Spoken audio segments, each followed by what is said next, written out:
The gunshot cracked through the quiet, like lightning splitting a dead tree.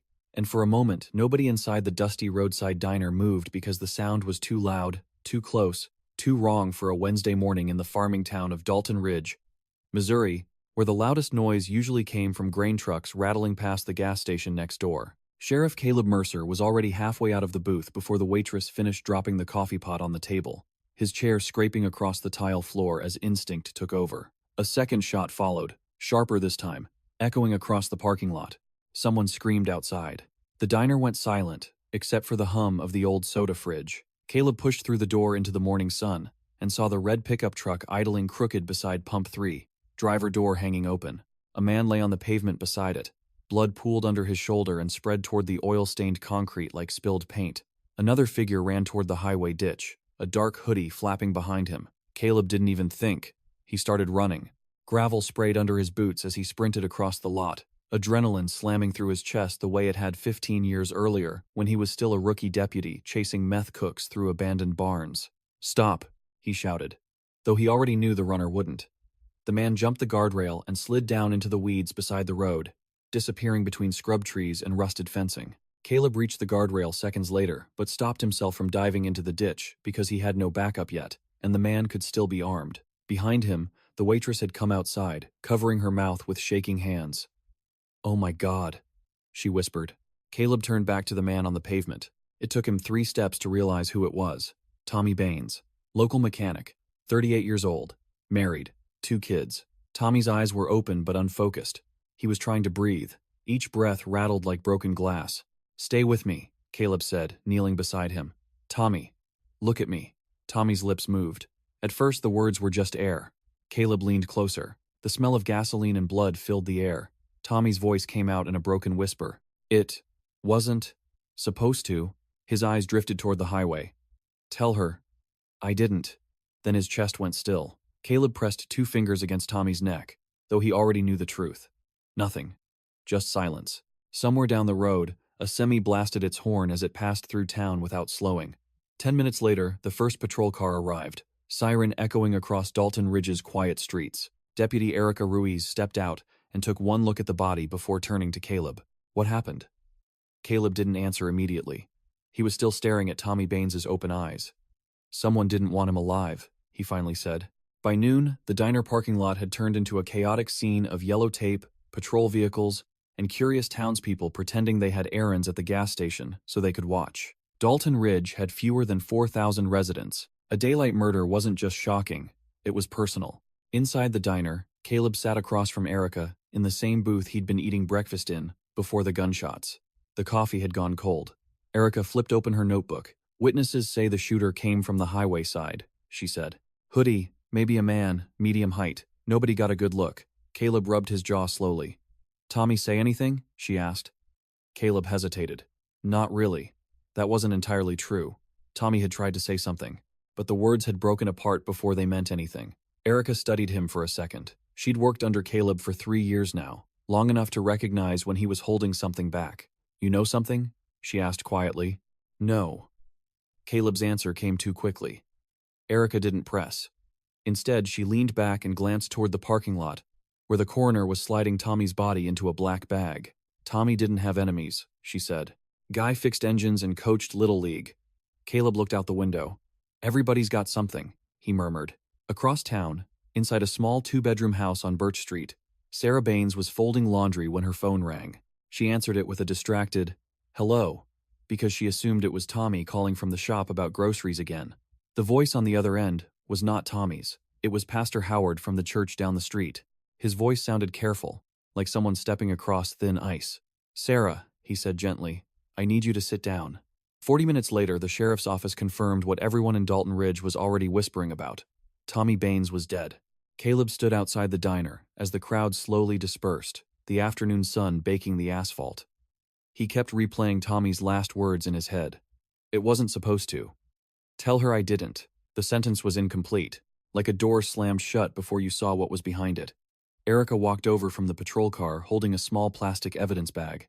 "Found this near Pump 3, she said. Inside the bag sat a spent shell casing. Caleb took it and turned it under the light. 9mm, he said. Erica nodded. "You thinking what I'm thinking?" That whoever did this knew Tommy would be here. Caleb looked toward the highway ditch again. The shooter had run straight there. No hesitation. No confusion. Like someone who'd studied the layout. This wasn't random, Erica said. Caleb didn't respond. His eyes drifted toward the gas station security camera mounted above the pumps. The lens pointed straight down at the crime scene.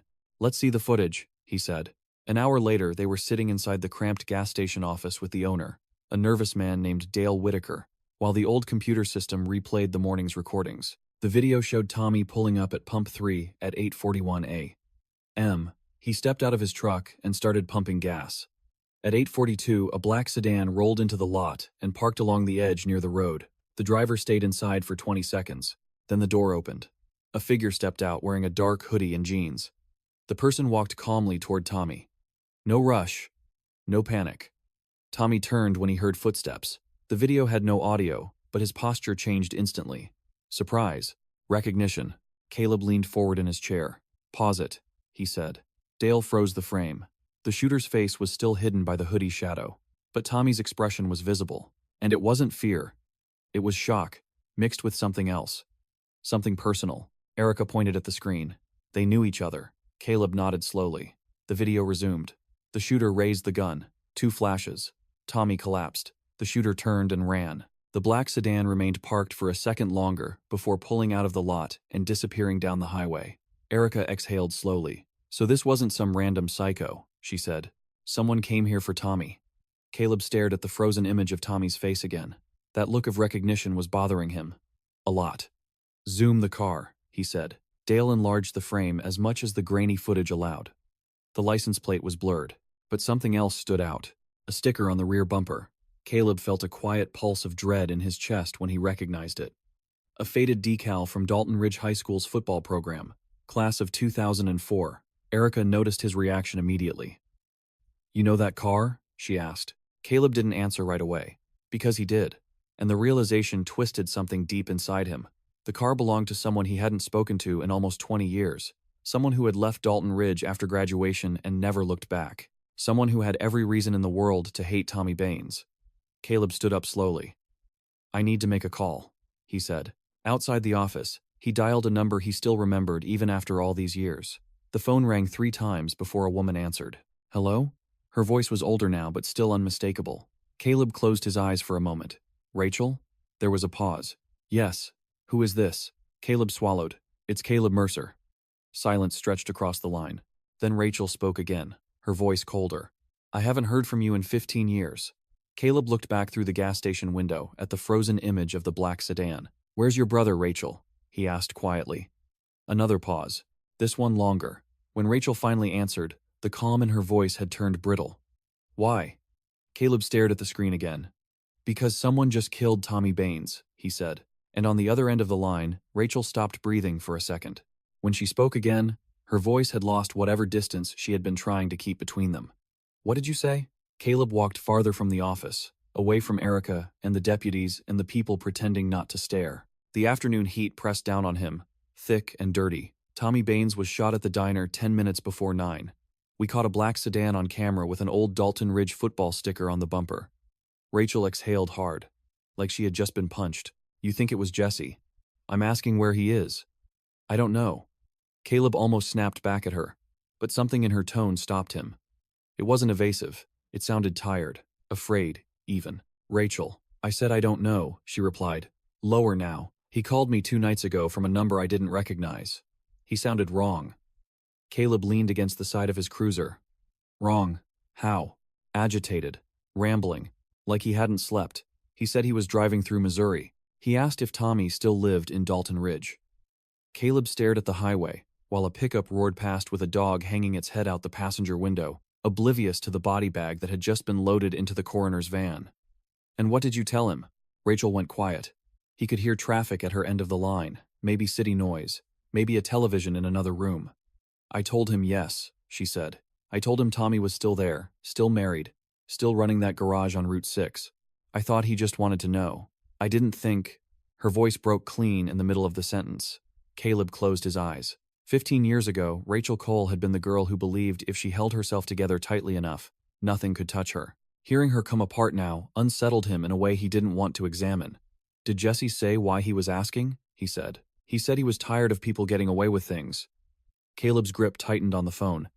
Jesse Cole, former running back, former hometown Golden Boy, until the summer after graduation, when his 19-year-old girlfriend Emily Turner disappeared for 3 days and turned up half-conscious at a highway motel outside Springfield with a concussion, bruises around her wrists, and enough fear in her eyes to make half the county look away.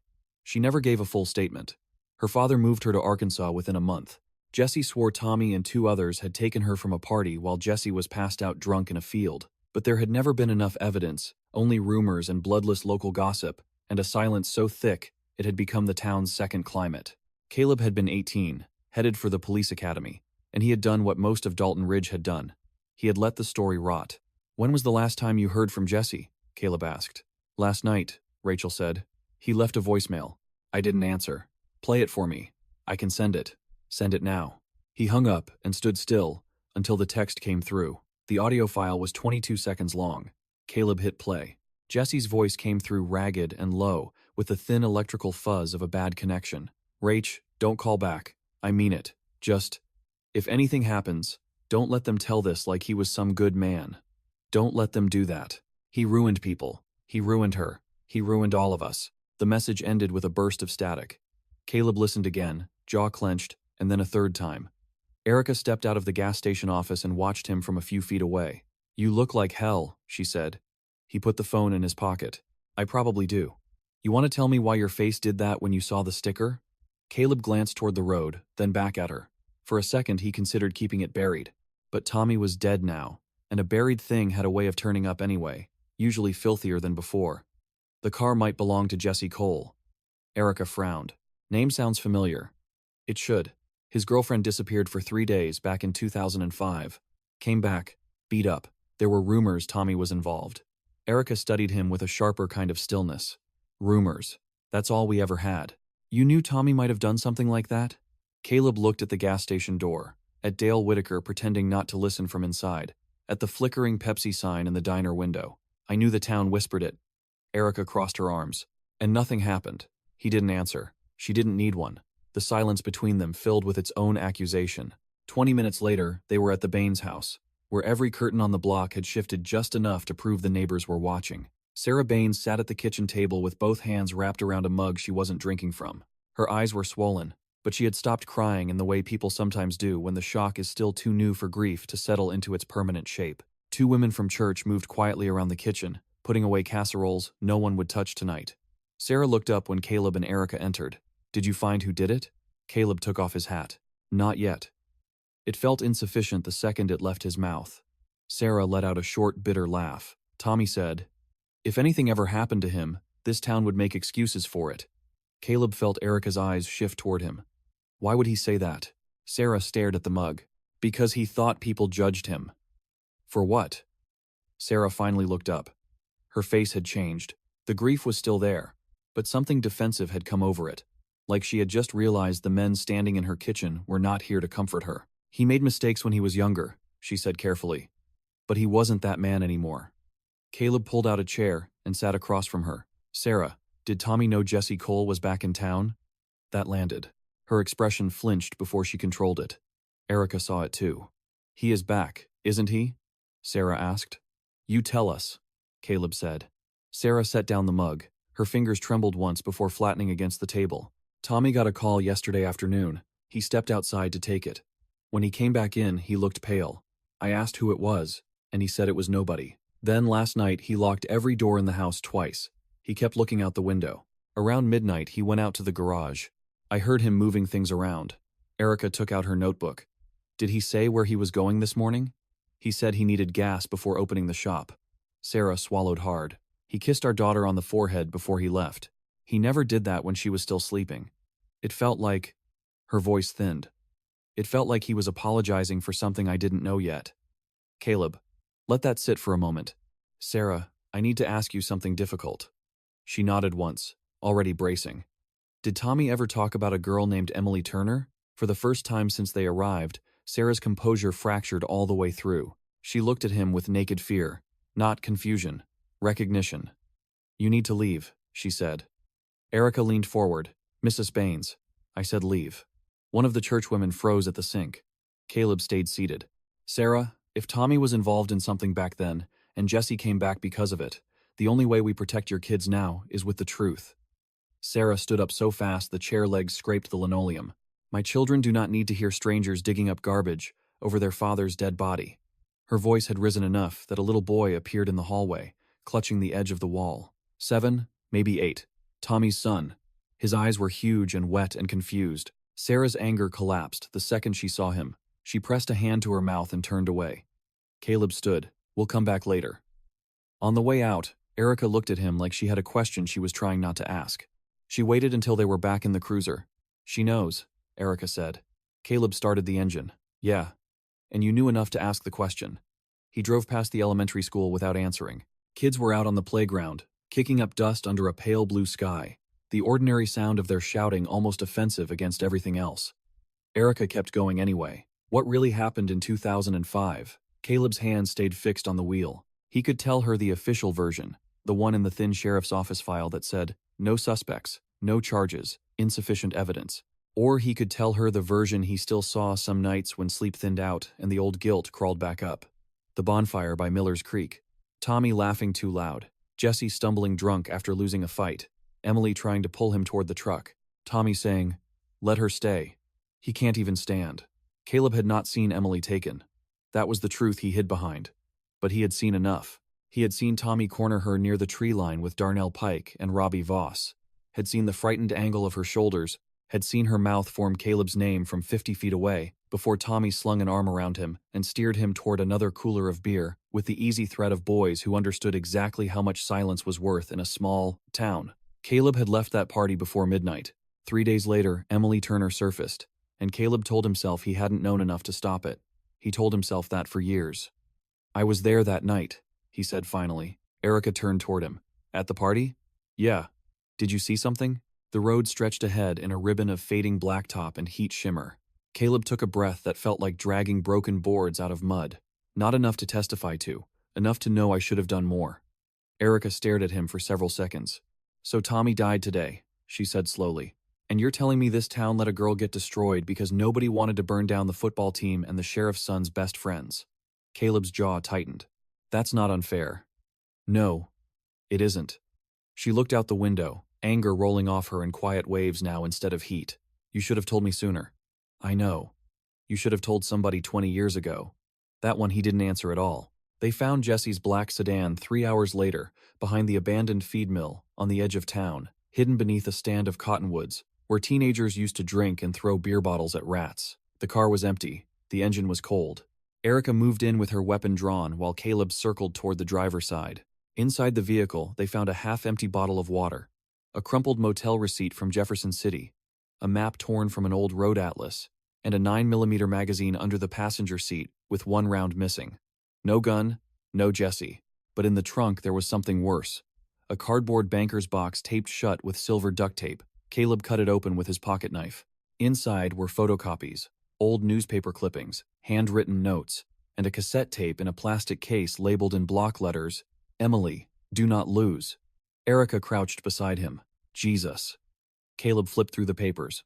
There were printouts of court records for Tommy Baines, Darnell Pike, and Robbie Voss. Property searches, old yearbook photos, notes in Jesse's handwriting connecting dates and addresses. One page had Tommy's weekly schedule laid out in detail, right down to his Thursday lunch at the diner. This had not been a crime of sudden passion. Jesse had been building toward it for a while. At the bottom of the box sat a single photograph, bent at one corner. Emily Turner, in a hospital bed, eyes bruised yellow and blue, staring away from the camera like she was already somewhere else.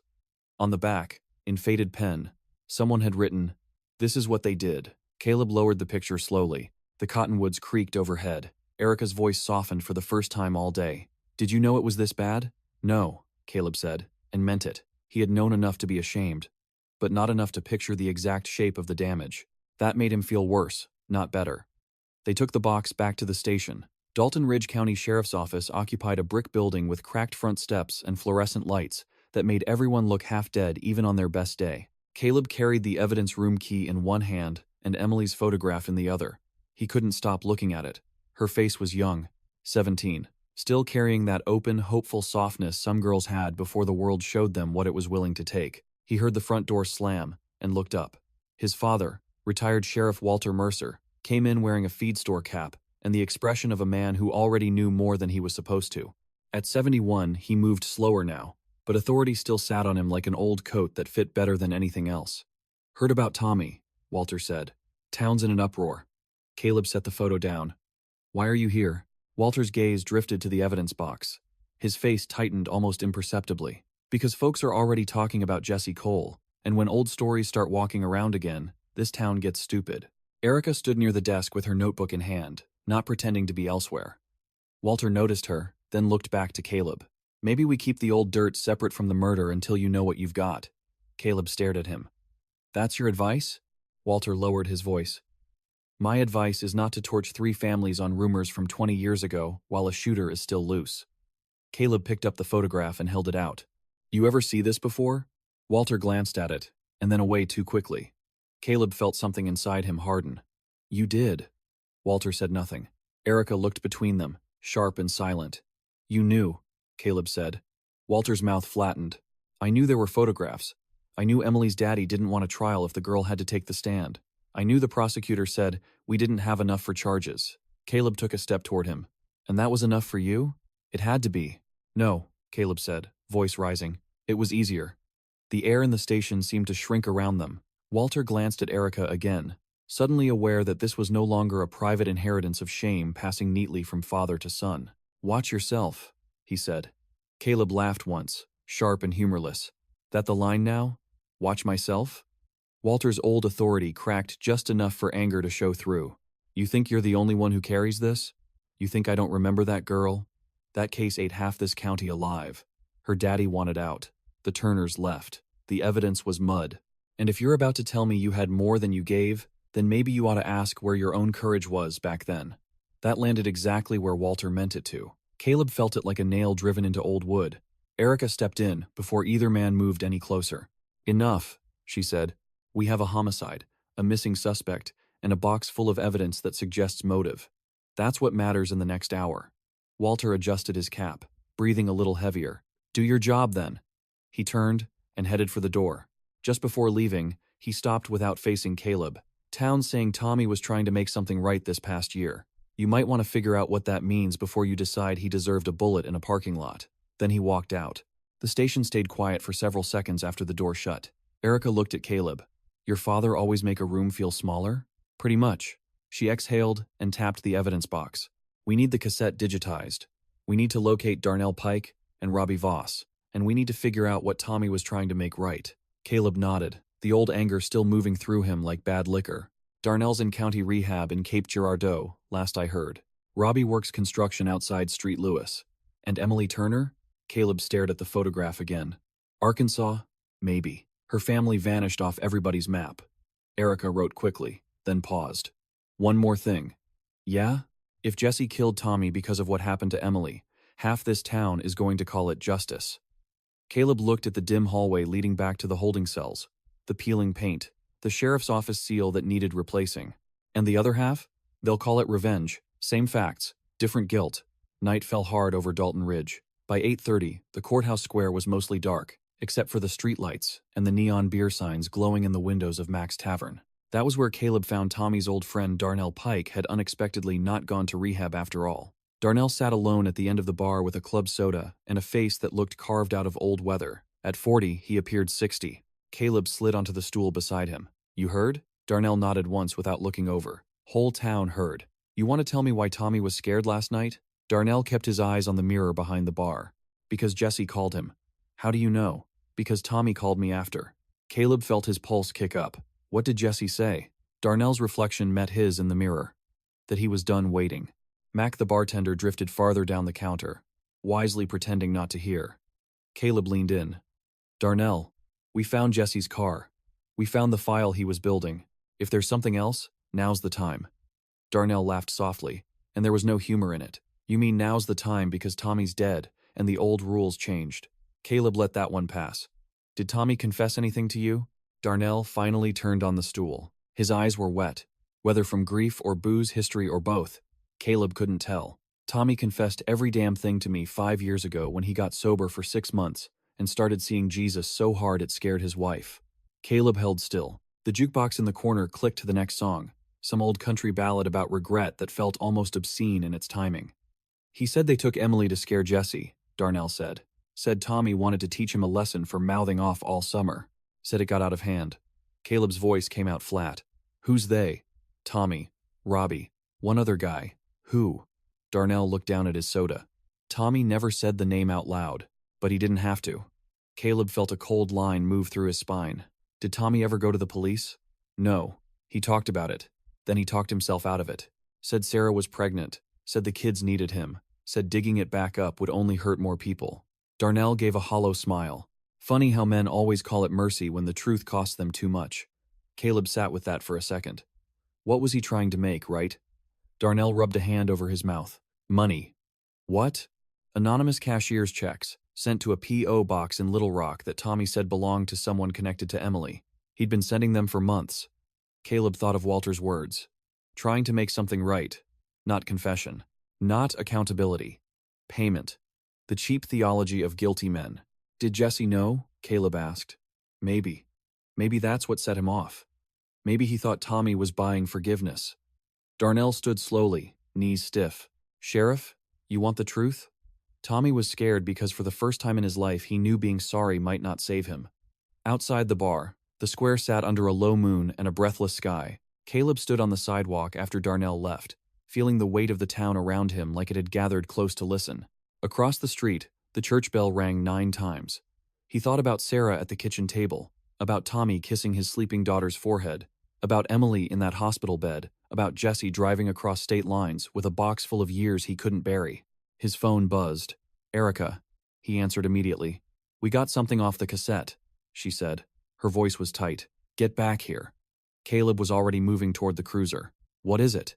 There was a beat on the line. It's Emily, Erica said. And she says Tommy wasn't the only one. Caleb was through the station door before Erica finished rewinding the digitized file. The old audio hissed through desktop speakers in the cramped records room, thin and ghostly, like a voice trying to claw back through years of dust. Emily Turner sounded older than she should have for 17, even on tape. Not mature. Tired. The recording had probably been made days after she resurfaced. Caleb stood beside Erica while the tape rolled. My dad said I only had to say what I wanted, Emily said. There was a pause. The scrape of a chair. Someone in the room breathing quietly off mic. Tommy Baines drove the truck. Robbie Voss was in the front seat. I think Darnell Pike was there first, at the party, but he didn't come to the motel. I remember Tommy laughing when I tried to get out. I remember. Her voice caught, then resumed in a flatter tone that made the words worse. There was another one. He came later. They called him Cal. Caleb stopped breathing. Erica's head turned slowly toward him, but she didn't interrupt the tape. Emily went on. Tommy said, Cal's here now. So quit crying. I couldn't see right because my head hurt. I heard the name. That's what I know. The tape clicked, hissed, and continued with an adult male voice, likely Emily's father, saying they were done for the day. Erica reached over and hit stop. The fluorescent light overhead hummed so loudly, it felt violent. Cal, she said. Caleb stared at the cheap black speaker, as if the tape might start talking again on its own and fix what it had just broken. There were a lot of guys called Cal or Calvin back then, he said, but the sentence sounded weak before it finished. Erica folded her arms. Your father knew about this tape. Apparently. And you? Caleb's throat had gone dry. He forced himself to think clearly, not just react to the name like a guilty man trying to outrun the first interpretation. He had been at that party. He had left before midnight. He had not gone to the motel. He knew that with the hard certainty of memory branded by shame. But Emily had heard the name Cal. Maybe Tommy had used it to scare her. Maybe there had been another Cal. Maybe. Guilt loved the word maybe, because it gave every fear room to grow. I never went to that motel, he said. Erica kept her eyes on him. Do you believe that because it's true, or because you need it to be? He flinched a little at the question. She softened, but only slightly. I'm not accusing you. I'm telling you what this sounds like. Caleb sat down hard in the nearest chair. The old plastic creaked under him. When I left the party, Tommy and Robbie were still there. Darnell was falling down drunk by then. I walked home through the field behind Miller's Creek because I didn't want to ride with anybody. I remember getting sick in somebody's ditch, and my mom yelling when I came in at 1:30. He looked up at Erica. I know where I was. Can anyone back it up? My mother's dead. Erica exhaled and rubbed her temple. Great. She reached for the cassette case again. There was a second piece of paper tucked behind the insert, folded into quarters. She opened it carefully. It was a transcript page with handwritten notes in the margin. One note, in blue ink, had been underlined twice. Ask Walter about Cal. Erica handed it over without speaking. Caleb read it twice. Walter, he said. Not Caleb. Maybe, Erica replied. Or maybe both. Depends who made the note. Caleb looked at the date typed at the top of the page. The 28th of June, 2005. His father had been sheriff. Any original interview material would have run through him. He stood back up. I'm done guessing. Walter Mercer was at his farmhouse 5 miles outside town, sitting on the back porch in a sleeveless undershirt with a glass of tea sweating rings onto the table beside him. A ballgame muttered from a small radio. Crickets were already loud in the weeds. He didn't look surprised when Caleb climbed the porch steps with the transcript page in hand. You come to yell some more? Walter asked. Caleb held out the paper. What does this mean? Walter put on his reading glasses, scanned the note, and set the page down. He was quiet long enough to make the truth feel deliberate. Emily was in and out after they found her, he said. Concussed, frightened. Some of what she said was clear, some of it wasn't. She heard the name Cal. Could have been you, could have been me, could have been nobody but the sound of a voice in a room where she was terrified. Caleb felt the old porch boards under his boots and remembered being 10 years old, standing in the same spot while his father taught him how to bait a hook. He remembered believing then that Walter Mercer understood right and wrong in ways ordinary men didn't. That illusion now seemed childish enough to be embarrassing. Did you ever think she meant you? Caleb asked. Walter's eyes flashed with offense and then, to Caleb's surprise, with pain. No. Why not? Because I wasn't there. The answer came firm, immediate, almost insulted. Caleb believed him. That was part of what made everything worse. Then why bury the tape? Walter looked out across the darkening field, because the county attorney heard it and said it would create more problems than it solved. Because Emily's father wanted out. Because the girl couldn't sit through 10 minutes of questioning without shaking so hard she threw up. Because if I brought in every half-name and rumor, the defense would gut her alive. Caleb stepped closer. And because if Cal got into the public record, people might ask questions about your son. Walter stood up at that. Age had slowed him, but anger still straightened his spine. I protected this family, yes. I won't lie about that. From what? Caleb snapped. Embarrassment? Rumor? You protected men who hurt her. I protected a broken case from getting more broken. Walter jabbed a finger toward him. And I protected you from a town already primed to believe whatever fit its own appetite. Caleb laughed again. And this time the sound carried no disbelief, only disgust. That's what you've always done. You turn cowardice into strategy, and call it duty.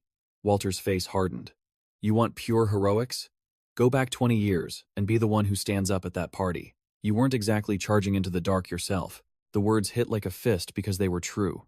Caleb had built his adult life around that truth without ever speaking it plain. He had become a cop partly because of what he failed to be that summer. He had called it service, responsibility, discipline. Underneath all of it had always been a simpler thing. A debt. I know what I didn't do, Caleb said quietly. I'm asking what you did. Walter sat back down more heavily this time, some of the fight draining out of him. The fields beyond the porch were black now, except for a pale strip of moonlight on the pond. I met with Hugh Turner twice, he said. Second time, he brought an envelope. Pictures. The tape. Notes from a social worker in Springfield. He wanted to know if any of it guaranteed convictions. I told him no. I told him maybe it got us to a grand jury, maybe not. He said Emily was having nightmares, panic attacks, refusing to leave the house. He said if she had to describe every hand, every voice, every minute in court, it would kill what was left of her. Walter swallowed once. Then he asked me, man to man, whether dragging her through it would make those boys suffer as much as she already had. I didn't have an answer worth giving him. Caleb stared at his father. So you let him disappear.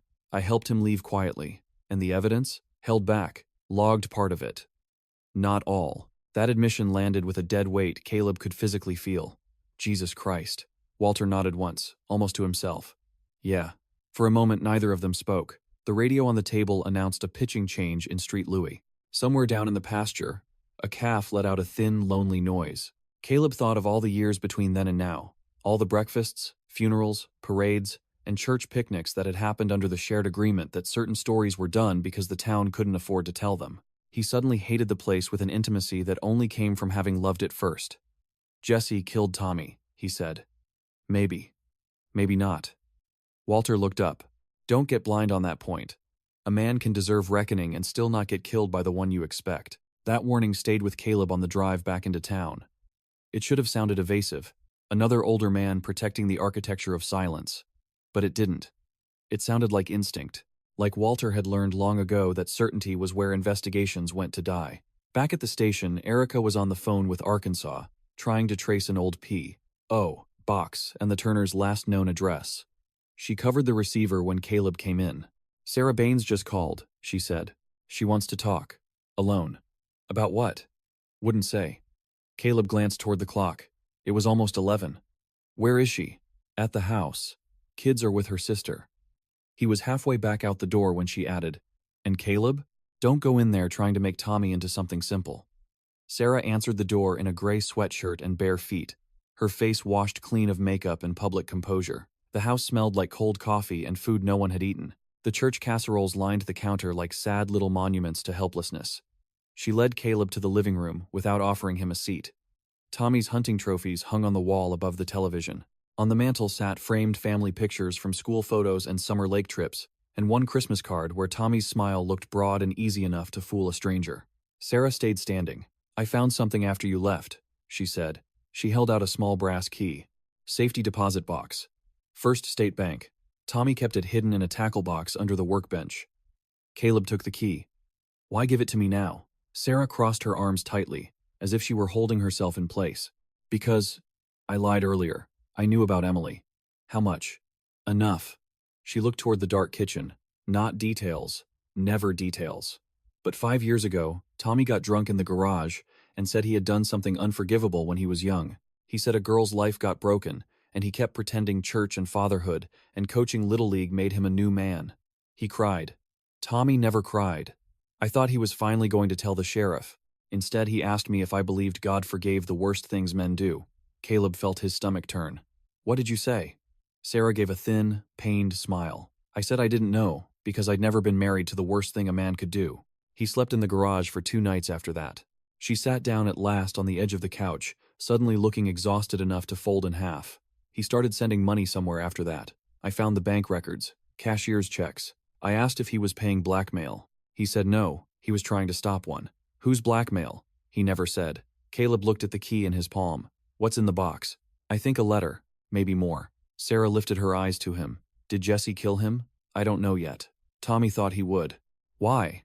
Her expression shifted, some old private dread surfacing. "Because somebody else had started calling too." Caleb stilled. "Who?" "A man. Tommy wouldn't tell me the name. He said the voice sounded familiar, but older, rougher. He said the man kept asking if Tommy planned to confess before somebody made the decision for him. That changed the room. It changed the shape of the whole night." "When did these calls start?" Caleb asked. "A few months ago." "Did Tommy record them?" "Not that I know of." She rubbed her hands together. "There's one more thing." "What?" Sarah looked directly at him now, and whatever shield had been holding back the ugliest part of the truth gave way. "Tommy told me there were 4 of them." Caleb said nothing. He didn't need to. Sarah had already seen enough in his face. "You were there that night, weren't you?" she asked. "At the party." "Yes." "Did you do anything?" The question was simple. That made it merciless. Caleb thought about telling it in a way that preserved nuance. He thought about the cheap lawyer voice in his own head. All the phrases guilt invents when it wants to survive. "I was young. I didn't know enough. I was scared." Instead, he said, "No." Sarah looked down and nodded once, as if this confirmed something she had already suspected about the entire male geography of the town. "Then maybe all of you built this."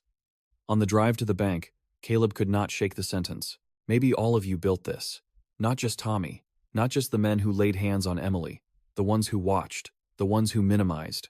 The ones who called it a bad summer, boys being boys, a shame, a mess, a mistake, instead of the thing it actually was. The bank's night depository vestibule was closed, but Caleb called the manager out of bed and got inside on the strength of badge and homicide. The safety deposit room smelled like dust and old paper. Box 214 contained a single manila envelope and a flash drive. Back at the station, Erica was waiting with fresh coffee and the expression she wore when she had found a detail she disliked. Arkansas turned up a current address for Emily, she said. Actually for Emily Sanders. She married, divorced now. Lives outside Fayetteville. I got a landline, no answer. Caleb handed her the envelope. Inside was a typed letter signed by Tommy Baines, dated 11 months earlier. It was addressed simply, "If anything happens to me." Caleb read aloud while Erica listened. "I have lived half my life as a coward. What happened to Emily Turner was not an accident, and I was not just there. Robbie Voss drove with me. Jesse Cole was passed out at the party and never came to the motel. Darnell Pike was too drunk to stand. The fourth man was Calvin Doss." Erica looked up sharply. "Coach Doss?" Caleb nodded grimly. Calvin Doss had been Dalton Ridge High's assistant football coach in 2005, 42 years old then, now retired and living in a single-wide outside county limits after a stroke and a quiet divorce. He had been called Cal by everybody in town. Tommy's letter continued. "He met us there after I called him. I told myself at the time he was coming to scare her into keeping quiet because she knew about some money he had skimmed from booster funds. That is the lie I used. Truth is, I knew what kind of man he was. We all did. He hurt her worse than the rest of us. Afterward, he made us swear nobody would ever say his name. He said nobody would believe a broken girl over a coach and the sheriff's friends. He was right." Caleb stopped reading. The room seemed to tilt. Erica took the pages from him and scanned ahead. "Tommy says Doss started calling this year after he heard Tommy had been sending money to Emily. Says Doss believed Tommy would confess and take him down too." She read further, lips tightening. "Tommy arranged to meet Doss this morning at the diner parking lot before work. He wrote that if he ended up dead, it might be Jesse.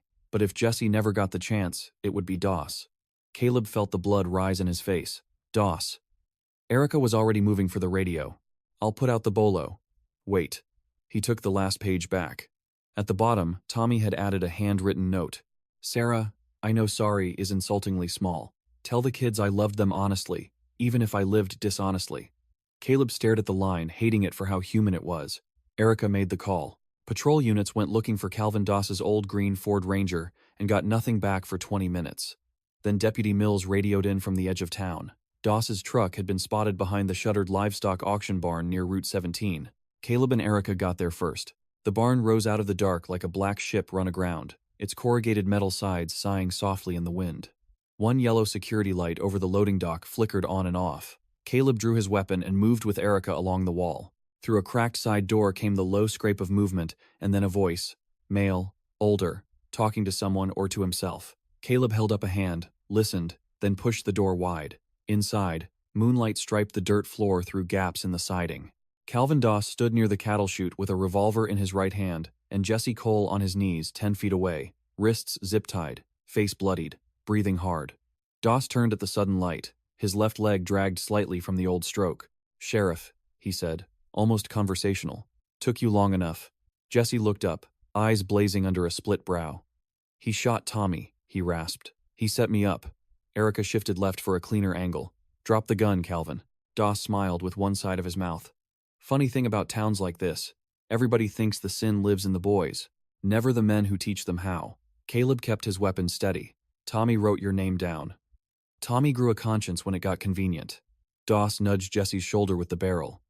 "This one here came to town ready to kill. Maybe he did me a favor." Jesse jerked away from him. "You were there," he said, voice raw with years more than pain. "I heard you. Emily remembered your truck." Doss's eyes stayed on Caleb. "And your father remembered plenty too." "Drop it," Caleb said. Doss's smile faded. "Your daddy was smarter than you. He understood what gets preserved and what gets sacrificed. That girl was already gone. Town still had a season to play." The words hit with such obscene calm that Caleb felt something primal and violent rise in him. Bigger than law, bigger than procedure, bigger than all the years he had spent learning how not to become the men he arrested. He held it down by force. Barely. "You killed Tommy because he was going to talk," Caleb said. "I killed Tommy because he forgot what silence was buying him." Doss's finger tightened on the trigger. Erica saw it too. "Gun!" she shouted. The barn exploded into motion. Jesse lunged sideways. Doss fired once, the shot deafening in the metal building. Splinters jumped from a post behind Caleb. Caleb fired twice. Erica fired once. Doss stumbled back against the chute, the revolver dropping from his hand into the dirt. For a second, he stayed upright out of sheer stubbornness, looking at Caleb with something close to contempt. Then his knees folded, and he went down hard. Jesse rolled onto his side, coughing. Caleb rushed forward and kicked the revolver away while Erica covered the downed man. Blood spread across Doss's shirt in a dark bloom. He looked up at Caleb with fading, furious eyes. "You all did this," he whispered. "Every one of you." Then he stopped moving. For a moment, the only sound in the barn was Jesse trying to catch his breath and the rattle of loose tin in the wind. Caleb bent down, cut Jesse's zip ties, and pulled him to his feet. Jesse swayed, but stayed up. They stood inches apart in the stink of dust, rust, and gun smoke. Two men tied together by one girl's ruin, and 20 years of everything that followed. Jesse's face twisted, not into relief, but something uglier and more tired. "I was going to kill Tommy," he said. "I had the gun. I followed him there. Doss got to him first." Caleb believed him. That somehow made the whole thing feel less resolved, not more. Jesse laughed once through bloody teeth. "Doesn't matter now, does it?" Outside, sirens were closing in from the highway. The night had blown open, and none of it, Caleb knew, would close cleanly again. Jesse laughed once through bloody teeth. "Doesn't matter now, does it?" Caleb didn't answer because the sirens were already on the gravel outside, and because Jesse was wrong in a way that made Caleb feel sick. It mattered now more than it ever had. It mattered because Tommy was dead for something he had done, and for something he had finally been ready to say. It mattered because Calvin Doss had put a bullet into a man in broad daylight, and nearly handed the blame to another broken one. It mattered because Emily Turner, now Emily Sanders, had spent half her life carrying a crime the town had buried under football seasons and church suppers, and the respectable camouflage of time.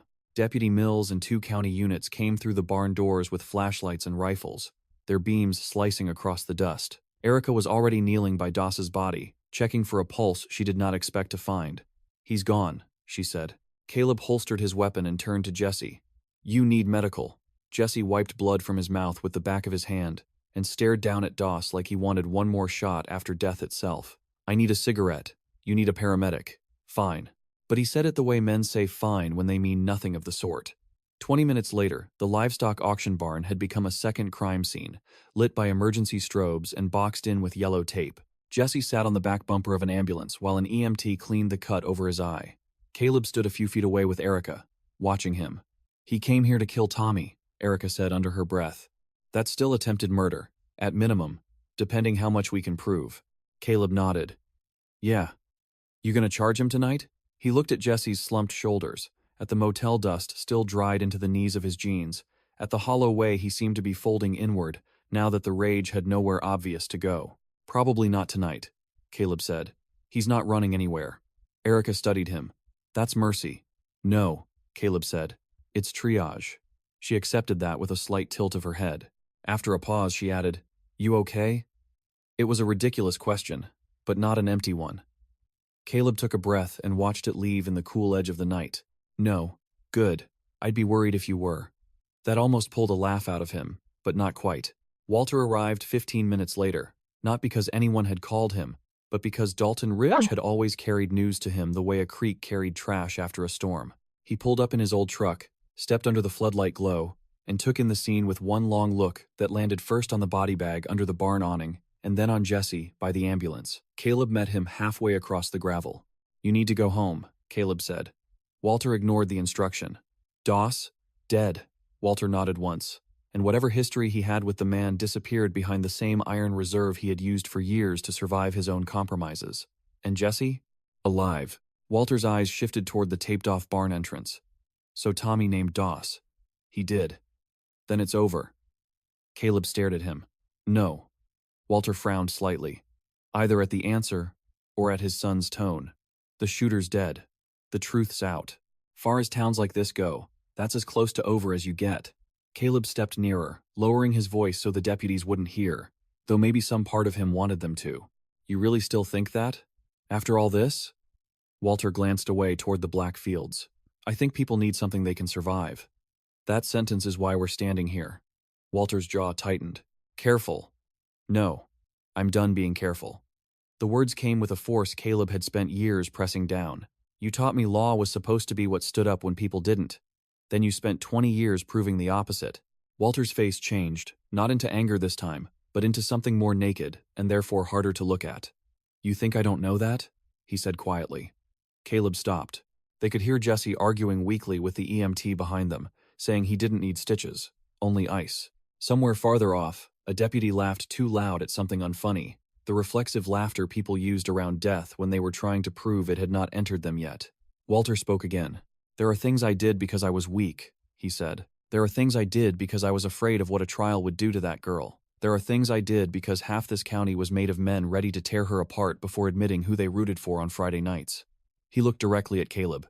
"And there are things I did because I was afraid they'd come for you too, whether you deserved it or not." Caleb did not soften. "They should have." Walter flinched almost invisibly. Maybe, that was all. Maybe.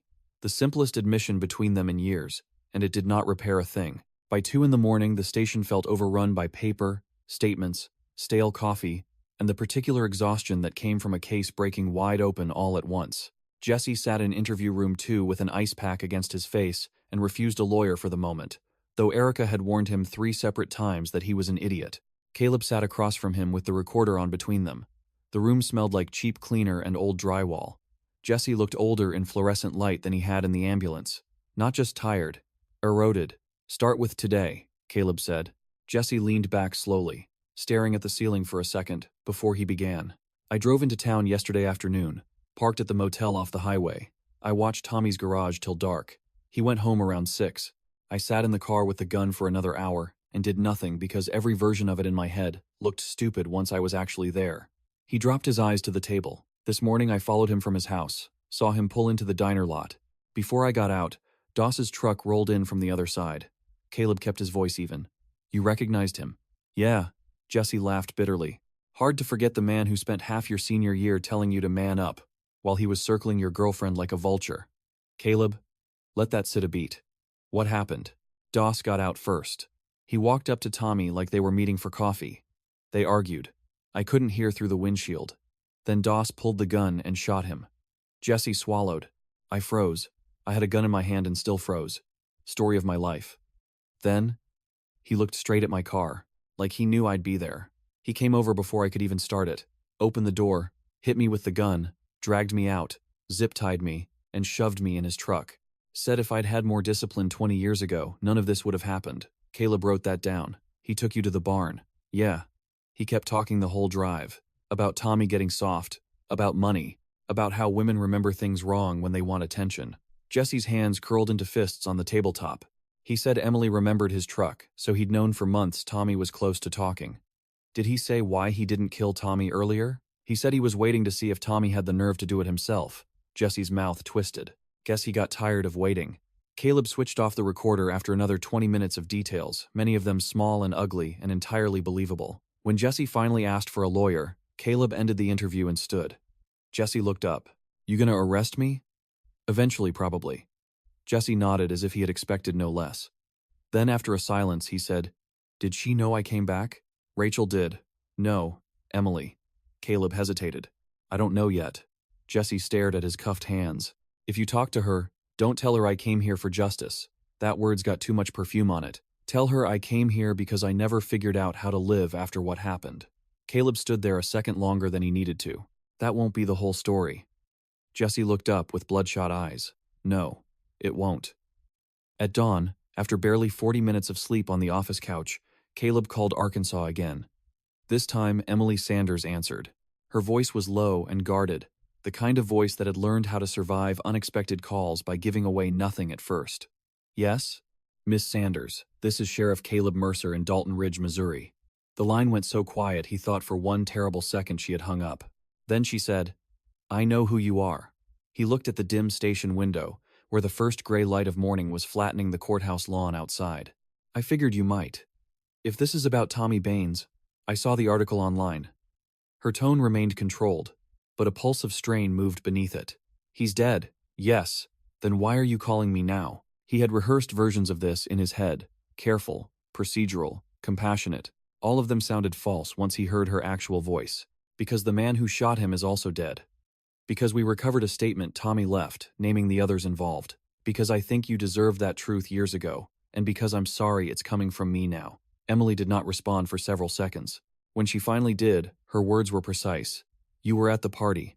Not a question. Yes, you walked past me near the tree line." Caleb shut his eyes. He had remembered her seeing him. He had never known if she remembered him seeing her. Yes. I asked you for help. The sentence landed with no rise in volume, no crack in tone, and because of that, it cut deeper than anger could have. Caleb had no defense left worth speaking. Yes, he said again. On the other end of the line, Emily breathed in and out once. And now you're sheriff. Yes, that's almost funny. He let her have that. She continued.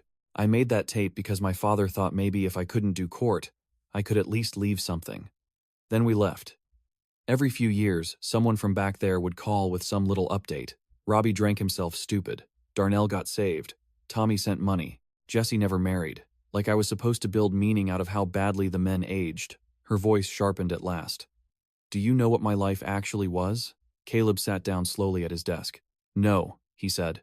Then don't come to me with partial truths dressed up as closure. He took the hit and stayed with it. I'm not calling to ask you for closure. What are you calling for? He looked at the stack of reports, waiting. At Erica asleep with her head on folded arms at the break room table, at the whole office carrying the stale smell of a town that had finally lost control of its own secrets. Because if you want to give a statement now, we will take it. If you never want to speak to this county again, I'll understand. But the record is changing, and I didn't want that done without you knowing. Emily was quiet a long time. When she spoke again, her voice had changed. Not softened, just less armored. Tommy wrote to me once. About a year ago. No return address. 5 pages. Said he was ready to confess, then asked if I thought confession was selfish when it reopened wounds for the victim. Imagine that. He ruined my life and still made his guilt the center of the question. Caleb said nothing. Emily continued. I never answered. Then the checks started coming. I burned the first one, cashed the next 3, donated the money to a women's shelter because I wanted his name turned into something he would never get to claim. She laughed once, bitter and small. That's probably the only useful thing he ever funded. Caleb found himself gripping the edge of the desk. Would you be willing to talk to our state investigators? Eventually. Another pause. But I'm not doing it for the county. I'm doing it for the record. Records matter. Even when towns don't. Understood. And Caleb? Yes? This time her voice held something close to pity, which was somehow harder to bear than contempt. Do not call me to ask if I forgive you. I don't carry that kind of power for men anymore. The line clicked dead. Caleb sat there with the silent receiver in his hand long enough that Erica woke and came over, rubbing sleep from her eyes. Please tell me that was useful, she said. He set the phone down. Depends how you define useful. By mid-morning, the state police had arrived to take over parts of the reopened 2005 case, and Dalton Ridge began reacting the way towns do when forced to see themselves in daylight. Mac's Tavern filled early, with men explaining how they had always suspected something. The church prayer chain split cleanly between those praying for Sarah Baines and those praying for all parties involved. A phrase so bloodless it made Caleb want to throw something. Social media chewed through half-truths by lunch. By afternoon, local news vans had parked around the courthouse square, hungry for a fall from grace with enough local flavor to sell. Robbie Voss was picked up at a highway job site outside street. Louis and brought in on an old warrant while the state lined up possible new charges tied to Emily's case. Darnell Pike, terrified and sober for the first time in months, gave a full statement admitting what he knew and what he had chosen not to know. The story widened and narrowed at the same time. Every answer seemed to produce a more humiliating question about who had lived alongside it. Sarah Baines came to the station with her sister around noon to discuss funeral arrangements and property release. She looked hollowed out, but no longer stunned. Grief had started hardening into a more functional pain, the kind that had to organize childcare and death certificates and decide what shirt to bury a complicated man in. Caleb met her in his office. She sat in the chair across from him and accepted the folder he handed over without opening it. They're saying his name on TV like they just discovered him, she said. Tommy the mechanic, Tommy the father, Tommy the suspect, Tommy the victim. He's 6 different men depending who needs the quote. Caleb didn't disagree. Sarah looked past him to the courthouse lawn outside. My son asked this morning whether his dad was a bad guy. What am I supposed to say to that? Caleb took a moment before answering because anything fast would be insulting. You say his father did something terrible. You say terrible people can still love their children. You say love doesn't erase what he did. Sarah's eyes filled, though she held steady. That sounds like something you practiced. Maybe I should have. She looked back at him then. Really looked, and he knew she was seeing not the sheriff but another man from the same soil that had made Tommy. Are you going to resign? She asked. The question caught him off guard, not because it was unfair, but because it was the exact question he had been avoiding asking himself in words. I don't know, he said. Sarah nodded, as if she respected that more than certainty. He said your name once, she told him. Tommy.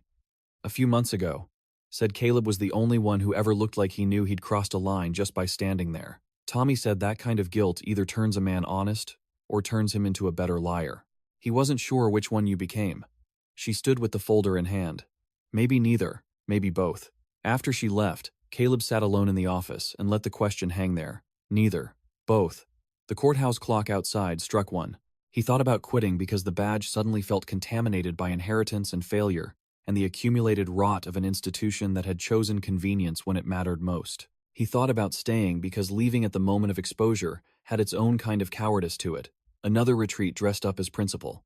He thought about Emily's voice saying records matter. By late afternoon, the state requested a press conference. Caleb wanted nothing less, but refusing would only look like one more attempt to control the story. So, at 4 o'clock, he stood behind a folding table in the courthouse media room with Erica to his right, a state investigator to his left, and cameras pointed at him from every angle. Reporters asked about Tommy's murder, about Calvin Doss, about the reopened sexual assault case, about departmental misconduct in 2005, about whether evidence had been suppressed. Each question peeled skin off an old wound. Caleb answered what he could. He confirmed Doss's role, confirmed that state authorities were reviewing prior handling of evidence, confirmed that the county had failed Emily Turner. He did not say allegedly when he no longer believed the words served anything but legal comfort. One reporter from Street, Louis, asked, Sheriff Mercer, given your presence at the original party and your father's role as sheriff at the time, why should anyone trust your office to handle this investigation ethically? The room went still around the obvious brutality of the question. Caleb looked at the cameras, then at the faces behind them, and made a choice that felt less like bravery than overdue surrender. You shouldn't trust my office blindly, he said. You should expect complete outside review, and you should measure us by whether we cooperate fully with it. I was present that night at the party where the chain of events began. I failed to intervene in ways I've carried for 20 years. My father made decisions in 2005 that deserve scrutiny. If this department wants credibility after that, it'll come from transparency, not from me asking for the benefit of the doubt. Erica did not move beside him, but he could feel her surprise. So could the room. Questions came faster after that. He answered until there was nothing left to say without turning the whole thing into a confession booth disguised as governance. When it ended, he stepped down from the table and went out the side door into the alley behind the courthouse just to breathe air that wasn't charged with microphones. Erica followed him a minute later. Well, she said, lighting no cigarette because she'd quit last year and still reached for them in moments like this. That was either the dumbest or smartest thing I've ever seen you do. Caleb leaned against the brick wall. Probably both. You know they're going to come for Walter now. They should. She watched him a second. And you? He looked up at the thin slice of evening sky between the courthouse roof and the law office across the alley. I don't know yet. Erica nodded. Figure it out quick. This town's going to want a villain simple enough to survive. If you're not careful, they'll make one out of whoever's easiest to carry.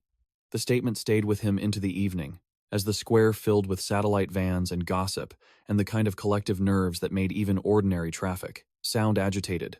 Around 7, Rachel Cole arrived from Kansas City in a silver SUV coated with highway dust. She came into the station with no makeup, hair tied back, and the expression of a woman too tired for ceremony.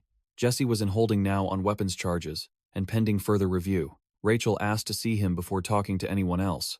Caleb almost said no out of procedure, then saw the set of her mouth, and knew denial would only create another pointless cruelty. He walked her back himself. She stopped outside the holding cell and looked at her brother through the bars. Jesse rose slowly from the bunk. For a second, neither spoke. Then Rachel said, "You look awful." Jesse gave a cracked half-smile. "Long drive." She stepped closer until her fingers wrapped around the bars. "You idiot." The words broke open into tears before she could control them. Jesse moved forward and pressed his forehead to the metal between her hands. "I know," he said. "I know." Caleb stepped back out of earshot and stood in the hallway, listening only to tones, not words, anger, relief, grief. The old family music of siblings who had spent years trying to survive the same damage in opposite ways. He thought suddenly of how many people in this story had mistaken punishment for repair, silence for mercy, time for absolution. Outside the station window, the square lights were coming on one by one. The town looked almost pretty at dusk, which felt like another insult. Around 8:30, after Rachel left the cell in tears and Jesse finally accepted a blanket and a cup of bad coffee, Caleb went into the records room alone. He took Emily's tape, Tommy's letter, the reopened file, and his own handwritten supplemental statement, and laid them side by side on the table. The room was small enough that the paper smell felt close and ancient. He sat down and began writing a second document, this one not for evidence but for the county commission and the state review board. By the time he finished, the courthouse clock outside had struck 10. He signed his name at the bottom and read the final sentence twice. It was not a resignation yet, but it moved in that direction. The final arc had started, whether he wanted it to or not. And for the first time in years, Caleb understood that what came next would not be about solving a case. It would be about deciding what kind of cost truth demanded once the dead were done talking. The next morning, Walter Mercer was already waiting on the bench outside Caleb's office when he came in with a paper cup of gas station coffee and a shirt that still smelled faintly of courthouse dust. Walter had on the same cap as yesterday and the same expression men wore when they had decided to surrender part of themselves but not yet figured out how to do it without sounding like weakness. Caleb paused in the doorway, keys in hand. "Office opens at 8, he said. Walter glanced at the wall clock. "It's 8:02. Caleb unlocked the door and went inside without inviting him. Walter followed anyway. The office felt smaller in morning light. Files still covered the desk. Emily's tape sat beside the computer monitor in a clear evidence sleeve. Ordinary looking and impossible. Walter remained standing. "You wrote something last night," he said. Caleb set his coffee down. "You've got a spy network, or you just assume paperwork's how I punish myself." Walter ignored the jab. "You resigning?" Caleb leaned back against the desk. "Maybe." Walter nodded once, like he had expected that and hated it anyway. That'd make people feel clean too fast. People feeling clean is not my job anymore. It never was. Caleb looked at him. Walter's face was drawn, the lines deeper than they had seemed even yesterday. Age had finally caught up to him. Or maybe exposure had. "I came to tell you I'm giving a statement to the state investigators," Walter said. "Full one." Caleb said nothing. He had imagined wanting this for years, some version of admission dragged into daylight. Now that it was here, it felt less satisfying than sad. Walter went on. "I kept evidence off the books. I steered Hugh Turner out of a trial. I protected you from suspicion and the county from scandal, and told myself I was minimizing harm when I was really selecting who had to carry it." He lifted his eyes to Caleb's. "I know the words now. Took me long enough." Caleb crossed his arms. "Why now? Because cameras showed up?" Walter took the hit. "Because I'm too old to keep performing dignity over rot." He looked at the evidence sleeve on the desk. "And because I heard her on that tape after all these years, and it sounded like God putting a nail through every excuse I ever made." The office stayed still around them. Caleb wanted to stay angry because anger was clean and familiar and safer than the softer thing trying to rise underneath it. But what he felt was more complicated, and complication had been the town's favorite hiding place for too long. "A statement doesn't erase it," he said. Walter gave a hollow half-smile. "You think I'm dumb enough to hope for erasure?" Caleb picked up the document he had written the night before and slid it across the desk. Then read that. Walter put on his glasses and read in silence. It was Caleb's formal request for temporary administrative leave, pending the state review, paired with a declaration of full cooperation and a recommendation that Erica Ruiz be named acting sheriff for operational continuity. By the second page, Walter's mouth had tightened. By the last line, he looked up. "This is what you think accountability is. Part of it. Part of it is also staying where the fire is hottest." Caleb took the pages back. "That sounds noble from a man who spent 20 years stepping around flames." Walter flinched, but this time did not defend himself. "Fair enough," he said quietly. "Still doesn't make you right." Before Caleb could answer, Erica knocked once and came in carrying 3 folders and the sharp energy of someone already deep into a day that had started too early. She stopped when she saw Walter. "Former sheriff." Walter gave her a nod. "Deputy. Acting sheriff, maybe," Caleb said. Erica turned to him. "Maybe?" He handed her the request. She scanned the first page and looked up sharply. "You don't get to hand me a grenade before breakfast. You can handle it." "That's not the point." She set the paper down. "State wants an updated timeline in an hour. Reporters are circling Sarah Baines's house. Jesse's lawyer's here. And you're deciding whether to blow a hole in the chain of command because guilt finally found a suit that fits." Walter, to Caleb's surprise, almost smiled at that. Erica shot him a look that killed it. "Don't enjoy this."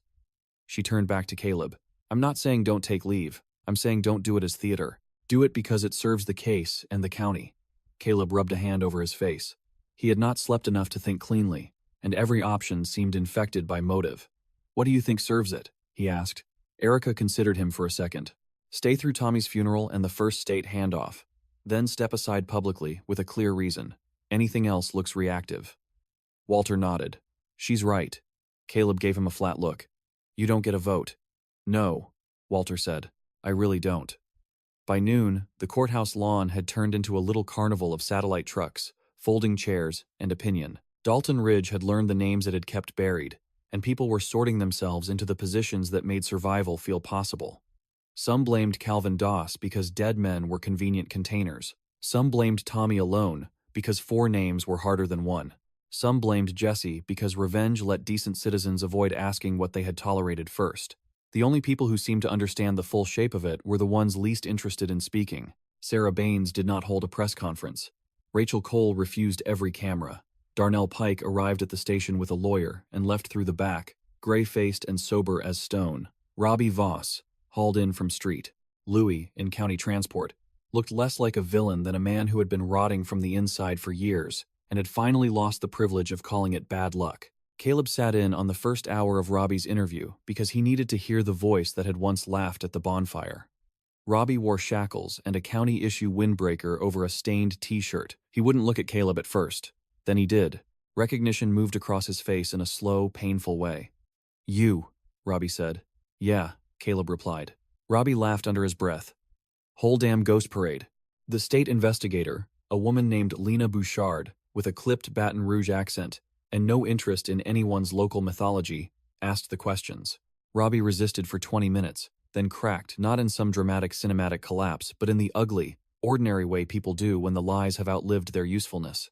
He admitted Tommy drove, admitted Doss arrived later, admitted Emily had begged to go home, admitted Jesse had not been there, admitted that afterward they all built private stories to survive themselves. Tommy said it got out of hand. Robbie muttered, staring at the table. Doss said girls like that made trouble if you let them think they mattered. Lena's voice remained cool. And what did you say? Robbie's eyes filled, but he did not cry. Nothing, he said. That was kind of my specialty. Caleb left the room after that, because he no longer trusted his face. In the hallway, Erica was leaning against the wall, reading updates on her phone. He talking? She asked. Caleb nodded. Enough. She pocketed the phone. Town council wants reassurance the sheriff's office remains stable. Of course they do. And Sarah Baines wants to know whether deputies are going to be visible at the visitation. Tonight. Caleb exhaled slowly. Tommy's visitation. He had almost lost track of the simple brutality of that. The way death kept its appointments while everyone else argued meaning. Yes, he said. Visible but respectful. No uniforms near the casket unless there's a problem. Erica nodded. You going? The question sat between them. Caleb looked past her down the hallway toward the lobby, where a pair of local pastors were speaking in hushed tones with a county commissioner. I don't know if I'm wanted there. That's not what I asked. He knew that. He also knew absence could look like avoidance, and presence could look like intrusion. Every move now had moral static around it. I'll decide later, he said. Erica shrugged. You've got 2 hours. The visitation at Holloway Funeral Home began at 6, under a low sky that threatened rain but never delivered. The parking lot was already full when Caleb pulled in just before 7. Not in uniform, just jeans, boots, and a dark button-down that still made him feel like a man impersonating himself. He sat in the truck for a full minute before going inside. Through the chapel windows he could see the soft lamp glow, the flower stands, people shifting in dark clothes and speaking in the subdued tones Americans used around casseroles and open grief. Inside, the air smelled of lilies and polish. Tommy lay in the casket at the front of the room in a navy suit Sarah had probably chosen because it made him look more respectable than death usually allowed. The undertaker had done his best with the face. The best was not enough. Caleb stood near the back wall, hands in his pockets, while townspeople passed the casket and chose whether or not to acknowledge him. Some nodded, some looked away. One older man from church squeezed his shoulder as if offering comfort, which felt obscene. Sarah stood near the family row in black, a hand resting lightly on her daughter's back. Her son clung to an aunt's hand and stared at the floor. When Sarah saw Caleb, she did not wave him forward, and she did not ask him to leave. After several minutes, she crossed the room and stopped in front of him. Up close, she looked beyond tired, almost translucent. You came, she said. Yeah, I wasn't sure you would. Caleb glanced toward the casket and then back at her. I wasn't either. Sarah nodded slowly. People keep trying to hand me simple versions of him tonight. Good provider, troubled man, sinner saved late, victim of old grudges. Her mouth tightened. No one wants the whole thing in the room. It ruins the flowers. Caleb had no answer good enough for that. Sarah looked toward her children. I keep thinking about what they'll remember. This room, the casseroles, the whispering, maybe later, the TV clips. They'll inherit pieces. I can't control which ones. No, Caleb said. You can't. She met his eyes. But I can control one thing. I can make sure they know the truth before the town gives them a prettier lie. So when the time comes, if there are records or statements or anything I need, you don't hide behind protecting them. You understand? I do. Sarah held his gaze another second. Good. Then she turned and went back to her family without another word. Caleb stayed only 15 more minutes, long enough to hear two men from the feed store, muttering that Tommy had made mistakes but didn't deserve all this, long enough to see Jesse's sister slip in unnoticed, stand at the back for less than a minute, and leave with tears burning down her face before anyone confronted her. Outside, the rain finally started as a fine, cold mist. Caleb stood under the awning while mourners moved carefully across the lot with collars up and heads bowed. For the first time since the gunshots in the diner parking lot, the whole story felt less like an investigation than a wake for an entire way of living. Saturday morning arrived with clouds hanging low over Dalton Ridge, and the funeral at 10. Caleb did not attend that one. Instead, he sat in his office with the State Review Board on speakerphone and finalized his leave request. Erica argued against the timing one last time. Not because she thought he should hide from consequences, but because she knew how towns interpreted departures. They'll say you ran, she told him after the call ended. Maybe I did, he said. No, she replied. Running is what you did at 18. This is different. Don't confuse punishment with honesty. He looked at her. You really want the job for a month? Absolutely not. That's why you should have it. She rolled her eyes. Terrible management philosophy. But when the county commission approved the temporary leave that afternoon, she accepted the acting appointment with the same tight-shouldered seriousness she brought to every bad assignment. The public announcement was brief. Caleb stood at the courthouse steps, read the prepared statement, and did not ad-lib. He said the office needed distance from his personal connection to the reopened case. He said accountability required more than regret. He thanked Deputy Ruiz for assuming command. Reporters shouted questions about whether he expected criminal exposure. He answered, "That will be determined by the appropriate authorities." Then he stepped away from the microphone and kept walking until the calls behind him turned to static. He drove out to the old Miller's Creek field before he fully decided to. The bonfire pit was long gone, overgrown now, the earth softened by years of weather and neglect. A torn beer can glinted near the fence line, maybe ancient, maybe recent. The place looked smaller than memory, which was true of most landscapes that held shame. Caleb got out and walked through the waist-high grass to where he thought the tree line had been that night. He could almost hear it if he let himself. Teenagers laughing too loudly, country music from a pickup speaker, girls pretending not to be scared of boys they had already learned to manage, boys pretending recklessness was charm.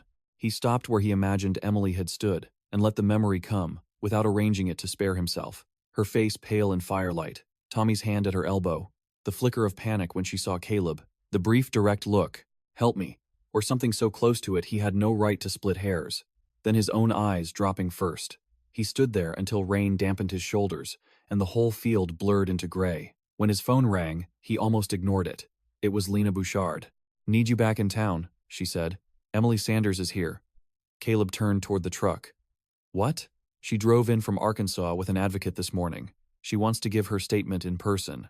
The drive back to the station took 10 minutes and felt like an hour. Emily was in interview room 1 when he arrived, seated beside a woman in her 50s, with a legal pad and the steady posture of someone who had spent years helping survivors survive institutions. Emily herself looked nothing like the hospital photograph except around the eyes. Those were the same. Older, certainly. Sharper, but still carrying the alertness of someone who had been taught too early that a room could turn dangerous between one breath and the next. She wore jeans, a denim jacket, and no expression Caleb could easily read. He stopped in the doorway. Lena stood beside the table. "Miss Sanders asked that you be present for the first part," she said. Emily looked at Caleb directly. "Close the door." He did.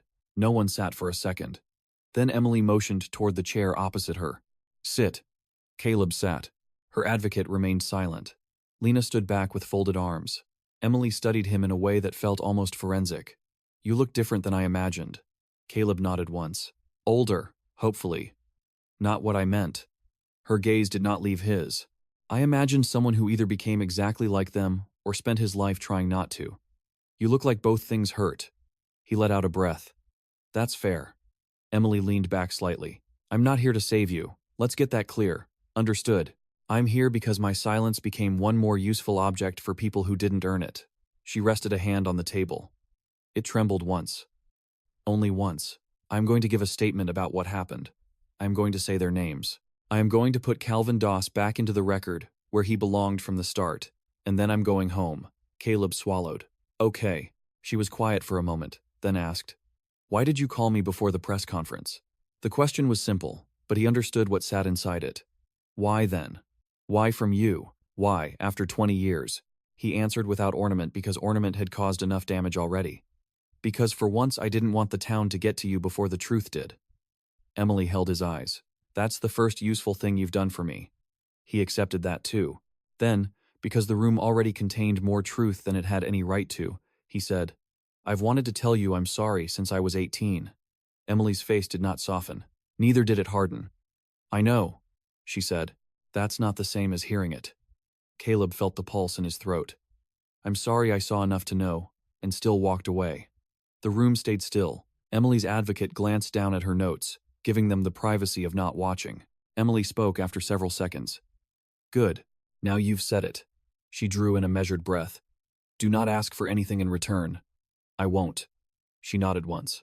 Then we can work. Her statement took nearly 3 hours.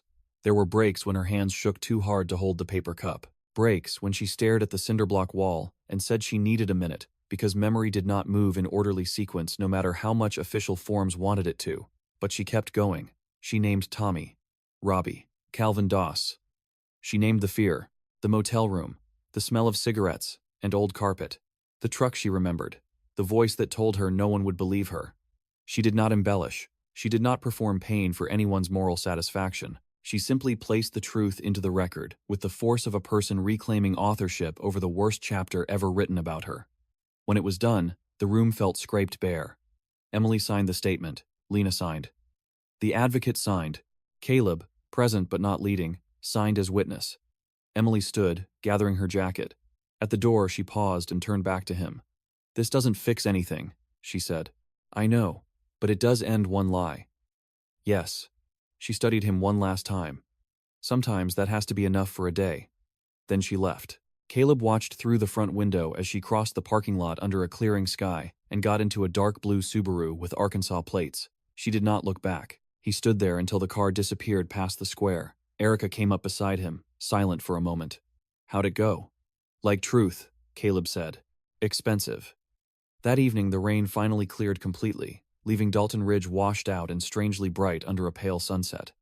The media would stay for another news cycle. The state review would drag on for months.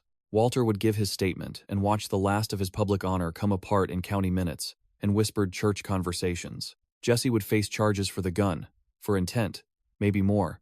Even though Calvin Doss had taken the final shot from him, Sarah would raise children inside the wreckage of loving a man who had been both tender father and unforgivable criminal. Robbie and Darnell would live whatever was left of their lives under names no longer protected by local forgetfulness. And Emily would go home with the truth finally written down in a place the town could not unwrite. None of it looked like justice in the clean American sense people preferred on television, where guilt had neat edges and endings taught lessons. It looked like consequence. It looked like damage finally named. Near dusk, Caleb drove to the county line, where the highway bent past a field of wet soybeans and pulled over at a small overlook, locals used mostly for smoking and bad decisions. He stood against the hood of his truck as evening settled over the farms and the church steeples and the stubborn little grid of Dalton Ridge. From a distance, the town looked peaceful. That was the danger of distance. His phone buzzed once. A text from Erica. Commission approved your leave. Don't disappear too far. I still need your keys Monday. He smiled despite himself and texted back. You've always wanted my office. Her reply came fast. Your office smells like guilt and Folgers. Keep it. He pocketed the phone and looked back toward town. He thought about leaving Missouri entirely. Thought about staying. Thought about the fact that neither choice would redeem him, and that redemption had maybe been the wrong framework all along. Emily had been right. Records mattered. Actions mattered.